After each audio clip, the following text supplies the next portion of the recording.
Hi friends, அனைவருக்கும் வணக்கம். தமிழக மக்கள் மற்றும் தலைவரின் சொந்தங்கள் அனைவருக்கும் இனிய கிறிஸ்துமஸ் தின வாழ்த்துக்கள். இந்த வீடியோவில் என்ன பார்க்க போகிறோம் அப்படின்னு சொல்லி பார்த்தீங்கன்னா, இப்போ ஸ்க்ரீன்ஷாட்டில் பார்த்துட்ருக்கீங்க பாருங்கள், ரஜினி சாருடைய அந்த படையப்பா ஸ்டில்லு, ஓகேங்களா, மாஸ் ஸ்டில்லு. படையப்பாவோட ரீரிலீஸ் பார்த்தீங்கன்னா, அந்த படத்தோட ரீரிலீஸ் பார்த்தீங்கன்னா, ரஜினி சாருடைய பிறந்தநாளான கடந்த டிசம்பர் 12 உலகம் முழுக்க ரீரிலீஸ் ஆச்சு. உலகம் முழுக்க 700 தியேட்டரில் வந்து ரீரிலீஸ் ஆச்சு. அந்த படம் வந்து ரீரிலீஸ் ஆகி 10 நாட்களில் வந்து எவ்வளோ வசூலாச்சு அப்படிங்கிற தகவல் வந்து நம்மளுக்கு கிடச்சிருக்கு. அதன்படி பார்த்திங்கன்னா 10 நாட்களில் வந்து 33.2 கோடி வந்து வசூலாயிருக்குங்க. 10 days world wide gross collection.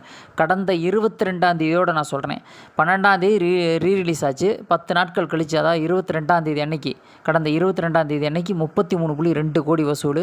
இது மிகப்பெரிய ஒரு பிரம்மாண்டமான ஒரு வரவேற்பு வசூல் அப்படின்னு சொல்லிட்டு தகவல் வந்திருக்கு. அது மட்டும் இல்லாமல் இந்த அளவுக்கு வந்து ஒரு ரீரிலீஸ் படம் வந்து இவ்வளவு வசூல் ஆகும் அப்படின்னு சொல்லிட்டு இந்த அளவு, இதுதான் வந்து முதல் முறை. அதான் வந்து ஹையஸ்ட் ரீரிலீஸு கலெக்ஷன் அப்படின்னா வந்து படையப்பா மட்டும்தான், ஓகேங்களா. அதே வந்து பார்த்திங்கன்னா, அதே டைமில் பார்த்திங்கன்னா கில்லி வந்து பார்த்திங்கன்னா ரீரிலீஸ் ஆச்சு, எல்லாருக்குமே தெரியும், ஓகேங்களா. அந்த படம் வந்து பார்த்திங்கன்னா கிட்டத்தட்ட 50 நாட்கள் வந்து 10 கோடி வசூலாச்சு. 50 நாட்களில் வந்து 10 கோடி வசூலாச்சு. அந்த 10 கோடியை வந்து 50 நாட்களில் வந்து வசூலான அந்த 10 கோடியை படையப்பா வந்து 3 நாட்கள், ஓகேங்களா, 1, 2, 3 நாள், அதாவது 12 ரீரிலீஸ் ஆச்சு. 15 வந்து அந்த வசூலை வந்து சல்லி சரியாக நொறுக்கிருச்சு படையப்பா. கிட்டத்தட்ட 12 கோடி வந்து வசூலாகிருக்கு. 3 நாட்கள் வசூல் வந்து 12 கோடி படையப்பா, ஓகேங்களா. இதிலேருந்தே தெரிஞ்சுக்கலாம் தலைவருடைய பவர் என்ன அப்படிங்கிறது தெரிஞ்சுக்கலாம்.